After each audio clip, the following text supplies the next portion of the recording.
No lo quiero. Apple Radio Manzana Roja Radio. Capítulo 6, segunda temporada. Parte 1. Carmilla caminaba de izquierda a derecha y viceversa por el enorme salón de su fortaleza, con las manos cruzadas tras la espalda y una expresión que denotaba la profunda ira que sentía. De fondo, se oía la voz burlona y elocuente de Vox, quien soltaba risas exageradas en medio de sus comentarios mientras mostraba imágenes donde se observaba al demonio de la radio con un niño pequeño en brazos. No hacía falta ser muy listo para darse cuenta de que esas fotos habían sido tomadas en su casa. Precisamente los días en que Alastor vino de visita con Clownneck para continuar con sus charlas sobre su problema. Charlas que duraron más de 2 horas. 2 horas en las que el pequeño jugó alegremente con sus hijas, quienes le habían cogido tanto cariño que incluso le habían hecho juguetes para entretenerlo durante su estancia. Apretó los dientes con fuerza y sintió que las venas de su rostro se hinchaban. ¿En qué momento ocurrió todo eso? ¿Cómo lograron los Bs invadir su fortaleza sin que ella ni sus asistentes se dieran cuenta? ¿Cuánto tiempo llevaban recopilando toda esa información y por qué la publicaban justo ahora? ¿Cuáles eran sus verdaderos motivos? Para burlarse de Alastor. Claro, aunque sabía que otro de sus objetivos era eliminarlo por esa ridícula obsesión que el de la tele tenía con su colega. Una obsesión que nunca entendió hasta que el propio Alastor le contó las verdaderas razones. Mierda. Y más mierda. Gruñó golpeando la pared más cercana. Había hecho un trato con Alastor basado en la protección del niño.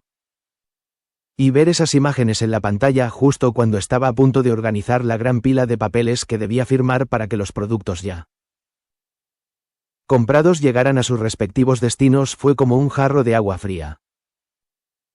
Sin mencionar que Sestial, quien la había llamado casi de inmediato para hablar del asunto, estaba tan furioso y frustrado como ella.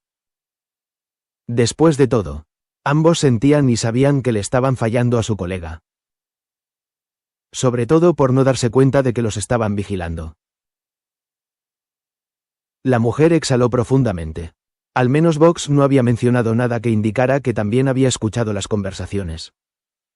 Pero eso seguía sin ser alentador, ya que éste estaba llamando deliberadamente a todos los demonios reales con el objetivo de que uno de ellos reconociera al niño como suyo. Lo cual no iba a suceder por nada del mundo, ya que el verdadero padre de Clownneck estaba más cerca de él de lo que la multitud infernal jamás podría creer. Ella bajó la cabeza, pensando intensamente en aquello último. ¿Cómo reaccionaría Alastor ante esta noticia? ¿Alguno de los miembros del hotel lo ayudaría o le haría más preguntas? Y en cuanto a Lucifer, ¿qué estaría pasando por su cabeza? ¿Y cuánto tiempo le tomaría descubrir la verdad? Solo esperaba que las cosas no empeoraran. Aunque ya estaban en el infierno. Lo peor era lo primero que se debía esperar en cualquier situación. Sin embargo, ella no se quedaría de brazos cruzados. Un trato era un trato. Y ella había prometido proteger a Clownneck de todo. Odette. Clara. Llamó a sus hijas, quienes automáticamente dirigieron la mirada hacia ella. Necesito que me ayuden con algo en particular. Fijó su mirada en Odette, quien se ajustó las gafas antes de asentir y abrir su portátil. Ya sabía a qué se refería su madre. Mientras tanto, Clara se encargó de encender todas las cámaras de vigilancia frente al Overlord, comenzando a mostrar las grabaciones de los meses anteriores. En concreto, aquellas en las que el demonio de la radio aparecía con Clownneck. Tenía que haber algo. Había que demostrar alguna anomalía. Ella tenía que saber cómo los Bs llegaron a su casa. Y así comenzó su búsqueda. Por otro lado, Sestial se encargaba de destruir todas las pantallas que había en la calle. Y, por supuesto, ningún ciudadano se interpuso en su camino para detenerlo por razones obvias. No querían acabar como esos dispositivos. Y Rosie. Bueno. Había descubierto lo que pasaba gracias a Carmilla. Así que solo pudo enviar a su gente a darse un festín con la carne repugnante de esos pecadores que difundían rumores sobre Alastor. E incluso les ordenó que, ante la simple mención del nombre del demonio o del niño, atacaran sin piedad.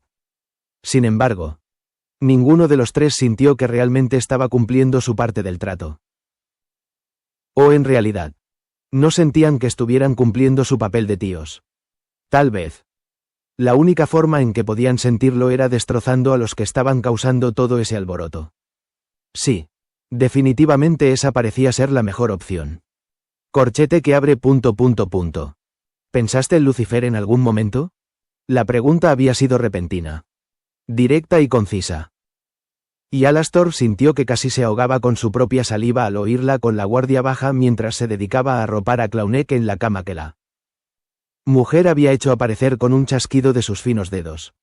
Observó a Lilith, quien le dedicó una sonrisa cansada. Por tu reacción, deduzco que la respuesta es un sí rotundo. ¿Podrías abrirte conmigo para hablar de ello o crees que es demasiado atrevido por mi parte pedírtelo? Soy de la opinión de que no obtendrá las respuestas que espera que le dé. Majestad, respondió sin expresión. ¿De verdad? ¿Y cuáles son esas respuestas que crees que quiero oír? El demonio detuvo sus acciones por un momento. Observaba atentamente sus manos, cuyos dedos seguían entrelazados con los suaves hilos rojos de su hijo, quien se había rendido a los brazos de Morfeo tras unos minutos de haber llenado su pequeño estómago de leche. En lugar de responder a tu pregunta, comenzó, retomando su tarea de acariciar el cabello de Claunek con calma. Aunque la rigidez de su propia espalda le recordaba que nunca estaría en paz en presencia de la reina del infierno. ¿Puedo preguntarte por qué me haces estas preguntas cuando ya sabes lo que me pasa por la cabeza? Y ahí estaba de nuevo. Lilith admitía que Alastor no era tonto. Y considerando cuánto tiempo se conocían, sabía de antemano que muchas cosas relacionadas con su trato con él durante todos esos años jamás serían olvidadas. Como el hecho de que su control mental, ya fuera a través de su voz o su capacidad para entrar en la mente de los demás, era un factor que el demonio siempre tendría presente por razones obvias. Después de todo, atormentarlo desde su psique era lo mejor. Sobre todo porque los efectos eran instantáneos. Sin mencionar que a través de sus ojos, ella podía observar todo lo que Alastor veía y así actuar para evitar que sus planes tomaran otro rumbo. Claramente, sus planes habían seguido en la misma dirección. Pero no creía poder presenciar ciertas escenas inesperadas. Y eso se debía a que, en los últimos meses, había sido espectadora de las miradas que su esposo le dedicaba a Alastor desde lejos. De cómo ambos se turnaban para cuidar al niño sin quejarse y, lo que más le había llamado la atención, de cómo su esposo y su venado comenzaban poco a poco a sentir algo por el otro. Por ahora, esas mismas emociones se mantenían al margen del respeto mutuo, la preocupación mutua y el cariño que compartían por el bebé del que eran padres. Mentiría si dijera que no se conmovió un instante al verlos a ambos sentados en la misma cama, abrazando al niño como una pareja contemplando su creación. Incluso le recordó los tiempos en que Charlie era solo un bebé, al que colmaban de todo el amor posible. Con eso en mente, sabía que debía perseverar con todo lo que había conseguido hasta entonces. Charlie era su única hija, su prioridad, su mayor tesoro y creación. Por lo tanto, tenía que salvarla a toda costa. No debería importarnos cuántas cabezas rodarían para lograr ese objetivo. No debería preocuparse por las emociones de su mascota hacia su hijo. Tampoco debería importarle lo que su marido estuviera sintiendo en ese momento en relación con sus nuevos compañeros. Pero allí estaba ella, pensando seriamente en qué haría Lucifer al enterarse de su desaparición. Lo que para entonces ya estaría sucediendo. El infierno debe estar al revés. Podía olerlo. Y, sin embargo, lo único que quería preguntarle a Alastor era cómo se sentía al respecto. Supo de un vistazo. Y gracias a sus poderes, que estaba experimentando lo que podría llamarse una avalancha de emociones de todo tipo, directamente relacionadas con el destino de Claunek. Pero también ignoraba claramente ciertos sentimientos que, a decir verdad, parecía que ni él mismo había podido identificarlos debido a su preocupación latente. Como el hecho de que la idea de perder su propia vida había sido borrada por completo de su lista de principales miedos. O el hecho de que la mención de Lucifer provocó que los latidos de su corazón aumentaran de nivel inconscientemente. Apoyó la barbilla en la palma de la mano izquierda. Deseaba escuchar lo que el demonio tenía que decir sobre esto último. Pero ni siquiera sabía cómo se sentía al estar junto al rey del infierno. Lo único que podía identificar era cómo se sentía tener un hijo suyo. Una sensación nada agradable. Según dedujo Lilith. Y ella lo entendió. Tener un hijo destinado a morir no era nada sencillo. Será mucho mejor para ambos si nos ahorramos esa conversación, dijo con calma. Quería saber qué pasa en el cielo, ¿verdad? Pues te lo contaré. Estoy todo oídos. Lilith asintió lentamente. La llegada de tu hijo no fue el único nacimiento divino que ocurrió. Alastor frunció el ceño. Pero no se dignó a volver a mirar a la dueña de su alma. En cambio, movió las orejas, dándole a la mujer la pista de que había captado por completo su atención. Así que continuó. ¿Sabías que había estado en el cielo hasta ahora? No lo sabía. Respondió singularmente. Pero podría haberlo deducido por el hecho de que no había ninguna noticia de que vagaras por las tierras infernales ni nada por el estilo. Hizo una pausa. ¿Cómo pudiste entrar al cielo? Si se me permite la pregunta. A través de un trato, levantó una de sus finas cejas. Creo que es bastante obvio. Aunque al principio no fue nada fácil. ¿Puedo asumir que ese trato estaba relacionado con Adam? Lilith soltó una risa casi imperceptible. Y eso bastó para Alastor. La respuesta era clara. Imagino que tenías razones muy jugosas para que el primer hombre pareciera decidido a apretarte la mano después de todo lo ocurrido. En efecto, se pasó una mano por el pelo largo. La realidad es que Lucifer nunca se presentó a las reuniones con el cielo por asuntos personales. Pronunció la última palabra con tono áspero. La última vez que intercambió palabras con ellos fue para llegar a un acuerdo sobre el tema de los exterminios. A partir de entonces, la encargada de mostrar el rostro como la imagen representativa del infierno fui yo. Soltó una risa sin gracia. Por supuesto. Adam era consciente de que mis desacuerdos con el Consejo Celestial, así como mi frustración, iban en aumento. Y más aún porque mi esposo no parecía tener el más mínimo interés en refutar las decisiones que tomaban por nosotros. Lo cual, como podrán imaginar, fue algo que provocó más de una pelea. Ya que a cualquiera se le notaba que estábamos jugando el papel de marionetas en lugar de verdaderos gobernantes. Suspiró abatida. Y yo ya estaba cansado. Se suponía que íbamos a estar juntos en todo esto. Como reyes y como pareja.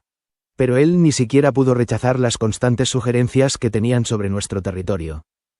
Entonces, ¿cómo podría haber reaccionado si no fue como lo hice? Alastor la miró de reojo, reprimiendo el impulso de soltar un comentario que indicara que estaba de acuerdo con ella. Después de todo, amaba el poder, y a ambos no les era desconocido que ese mismo tema los había acercado en un principio. Sin embargo, la gran diferencia entre ellos era que él solo poseía una parte minúscula en comparación con todo lo que Lilith poseía debido a su posición. Pero él entendía su manera de pensar. Incluso se puso en su lugar. La impotencia y la frustración de no poder hablar con libertad ni imponerse con mano dura sobre lo que te pertenece por excelencia debe ser una de las peores torturas. Sobre todo cuando tus palabras parecen insignificantes comparadas con las de quien te acompaña en tu reinado y quien, por razones obvias, debería ser un apoyo incondicional en esos aspectos.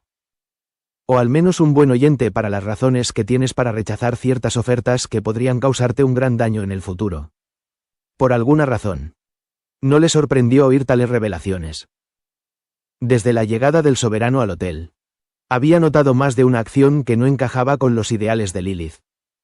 Y sus suposiciones se confirmaron cuando Lucifer y Charlie hicieron los pases para dar paso a una avalancha de frases emotivas cuyas profundas historias se vislumbraban claramente entre líneas. O al menos, eran visibles para su ojo analítico. Eso sin contar aquella noche de copas en la que por fin tuvo el honor de escuchar de su propia boca cada pensamiento que afligía a Lucifer. Pensamientos tristes, traumáticos y catastróficos que utilizó a su favor y que terminaron en la creación de